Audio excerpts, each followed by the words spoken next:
तो श्लोक में तो देख लिया ना पाटलिपुत्र का वर्णन, सुंदर वर्णन है ना। अब आगे बढ़े हम। कतिपयेषु प्राचीन संस्कृत ग्रंथेषु पुराणादिषु पाटलिपुत्रस्य नामांतरम पुष्पपुरम कुसुमपुरम वा प्राप्यते। मैं तोड़ तोड़ के इसलिए पढ़ रही हूँ कि आप भी पढ़ सकें, है ना, आसान पढ़ना। क्या लिखा है? कतिपयेषु प्राचीन संस्कृत ग्रंथेषु पुराणादिषु पाटलिपुत्रस्य नामांतरम पुष्पपुरम कुसुमपुरम वा प्राप्यते।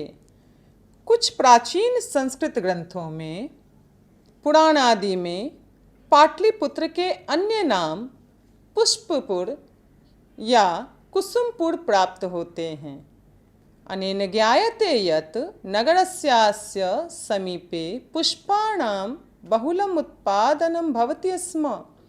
इससे यह ज्ञात होता है कि इस नगर के समीप पुष्पों का बहुत अधिक उत्पादन हुआ करता था, है ना। पाटलिपुत्रमिति शब्दोऽपि पाटल पुष्पानां पुत्तलिका रचनाम् आश्रित्य प्रचलितः। पाटलिपुत्र शब्द भी पाटल पुष्पों की, गुलाब के फूलों की पंखुड़ियों की रचना का आश्रय करके प्रचलित था। शरत्काले नगरे अस्मिन् कौमुदी महोत्सवः इति महान् समारोहः गुप्त वंश शासन काले अतीव प्रचलितः। और शरतकाल में इस नगर में कौमुदी महोत्सव जैसा महान समारोह गुप्त वंश शासन काल में अत्यधिक प्रचलित था।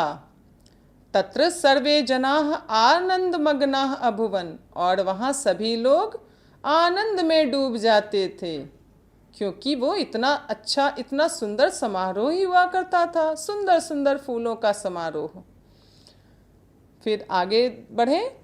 संप्रति दुर्गा पूजा अवसरे तादृशः एव समारोह दृश्यते। ठीक वैसा ही आज वर्तमान में दुर्गा पूजा के अवसर पर वैसा ही समारोह देखा जाता है ना। देखा है ना दुर्गा पूजा में कैसे हम लोग नए नए कपड़े पहनकर सुंदर सुंदर तैयार होके और माता दुर्गा के दर्शन को निकलते हैं, है ना। समारोह तो वैसा ही होता है, बिल्कुल कौमुदी महोत्सव जैसा।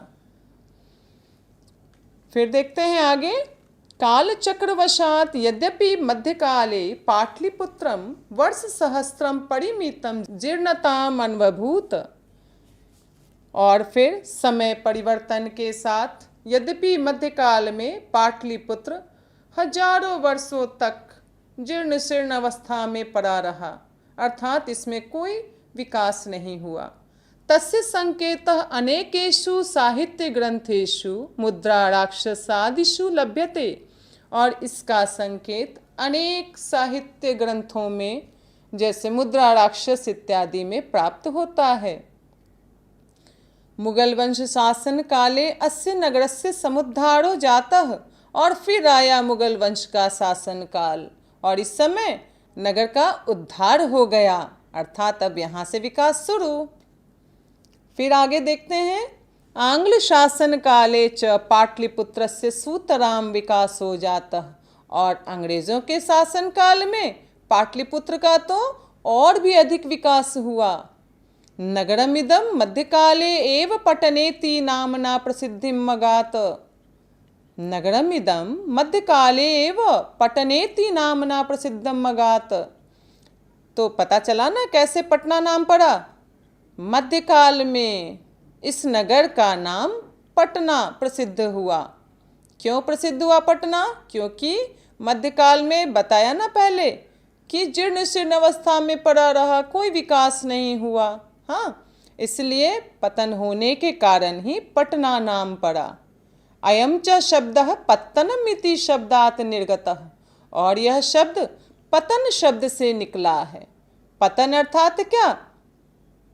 जिसका विकास नहीं हुआ, जीर्ण शीर्ण अवस्था में है ना। नगरस्य पालिका देवी पटन देवी इति अद्यापि पूज्यते। और नगर की पालिका देवी पटन देवी आज भी पूजी जाती हैं। आप गए हैं पटन देवी? नहीं गए ना? तो ये पटना का, ये पाटलिपुत्र का बहुत ही सुंदर दर्शनीय स्थल है, अवश्य आप देखें। फिर आगे बढ़ते हैं। संप्रति पाटलिपुत्रम पटना नाम नगरम अति विशालम वर्तते, बिहारस्य राजधानी चास्ति। तो ये पाटली ग्राम धीरे धीरे देखा क्या बन गया। तो वर्तमान में पाटलिपुत्र, जो आज पटना नगर के नाम से विख्यात है, अत्यंत विशाल और बिहार की राजधानी हो गई है ना। आज बिहार की राजधानी है ना पटना। तो एक गांव किस प्रकार से राजधानी बन गई, किसने किया था ये भविष्यवाणी, याद है ना। बिल्कुल सही, बुद्ध ने किया था। अनुदिनम नगरस्य विस्तारः भवति, और दिन प्रतिदिन, अनुदिनम यहाँ समास है, समास विग्रह करना है ना, दिनम दिनम प्रति अनुदिनम, अव्ययी भाव समास है ये। अनुदिनम नगरस्य विस्तारः भवति, और दिन प्रतिदिन इस नगर का विस्तार हो रहा है। अस्योत्तरस्याम दिशि गंगा नदी प्रवहति, इसके उत्तर दिशा में गंगा नदी बहती है। तस्या उपरि गांधी सेतु नाम एशिया महादेशस्य दीर्घतमः सेतुः किंच रेलयान सेतुरपि निर्मीयमानो वर्तते। और उस गंगा नदी के ऊपर कौन सा सेतु है? एशिया महादेश का सबसे लंबा सेतु। कौन सा सेतु? गांधी सेतु। और रेल सेतु भी निर्माणाधीन है। नगरेऽस्मिन् उत्कृष्टः संग्रहालयः, उच्च न्यायालयः, सचिवालयः, गोलगृहं, तारामण्डलं, जैविकोद्यानं, मौर्यकालिकः अवशेषः, महावीर मंदिरम इत्येते दर्शनीयाः सन्ति। तो क्या क्या चीज़ें हैं भाई घूमने लायक इस नगर में? बहुत ही अत्यंत उत्कृष्ट आपके संग्रहालय हैं, उच्च न्यायालय है, सचिवालय है, सचिवालय जहाँ मंत्रियों के बैठने की जगह है, गोलगृहम गोलघर, तारामंडलम तारामंडल, जैविक उद्यान, और मौर्यकालिक अवशेष। कहाँ है ये मौर्यकालिक अवशेष? हाँ, कुम्भरार में। तो और महावीर मंदिर, ये सारे दर्शनीय स्थल आपके पटना में ही हैं, पाटलिपुत्र नगर में ही हैं। तो अवश्य घूमना है पाटलिपुत्र नगर को। प्राचीन पटना नगरे सिख संप्रदायस्य पूजनीयं स्थलं दशम गुरोः गोविंद सिंहस्य जन्मस्थानम गुरुद्वारेति नामना प्रसिद्धम वर्तते। और प्राचीन पटना नगर में ही सिख संप्रदाय का पूजनीय स्थल गुरुद्वारा। सिख लोग कहाँ जाते हैं पूजा करने के लिए? गुरुद्वारा में जाते हैं, है ना। तो वो गुरुद्वारा कहाँ है?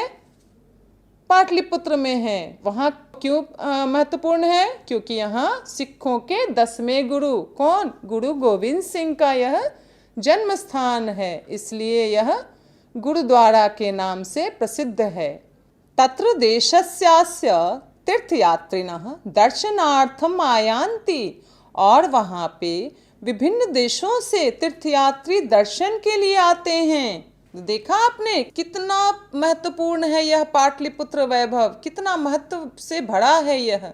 इसकी विशेषता को देखा हमने, इसकी प्रसिद्धि भी देखी और अंत भी देखें। तो अंत में क्या लिखा है फिर? एवं पाटलिपुत्रम प्राचीन कालात् अद्यावधि विभिन्नेषु क्षेत्रेषु वैभवं धारयति, सर्वं च संकलित रूपेण संग्रहालय दर्शनीयमिति। और इस प्रकार पाटलिपुत्र प्राचीन काल से आज की अवधि तक विभिन्न क्षेत्रों का वैभव धारण करता है, समृद्धि धारण करता है, और सभी का संकलित रूप, समन्वित रूप कहाँ मिलेगा देखने के लिए? संग्रहालय में। हाँ, संग्रहालय में जब आप जाएंगे ना तो वहाँ पे सारी चीज़ें आपको रखी हुई हैं। ऐतिहासिक राजे महाराजाओं के वस्त्र हैं, उनके अस्त्र शस्त्र हैं, खाने पीने के वो क्या बर्तन इस्तेमाल करते थे, किस तरह से रहते थे, वो सारी चीज़ें आपको संग्रहालय में देखने को मिलती हैं। पर्यटन मानचित्रे नगरमिदं महत्वपूर्णम, और पर्यटन मानचित्र पर यह नगर बहुत ही महत्वपूर्ण है। तो कैसा लगा यह पाटलिपुत्र वैभव? मज़ा आया ना? पता चला यहाँ कौन कौन सी चीज़ें हैं देखने के लिए। तो आज हमने इस पाठ को समझ लिया। अब आगे इसके प्रश्नोत्तर भी हम करेंगे। इस पाठ से संबंधित आपके शब्दार्थ भी दिए हैं, आप उन्हें देखिए। फिर संधि विच्छेद भी दिया है और व्याकरण पक्ष भी इसके आपको मिले हुए हैं, आप उसे भी देखिए, उनके अभ्यास कीजिए और कुछ प्रश्न मैं करवाती हूँ। आप सभी तैयार हैं ना?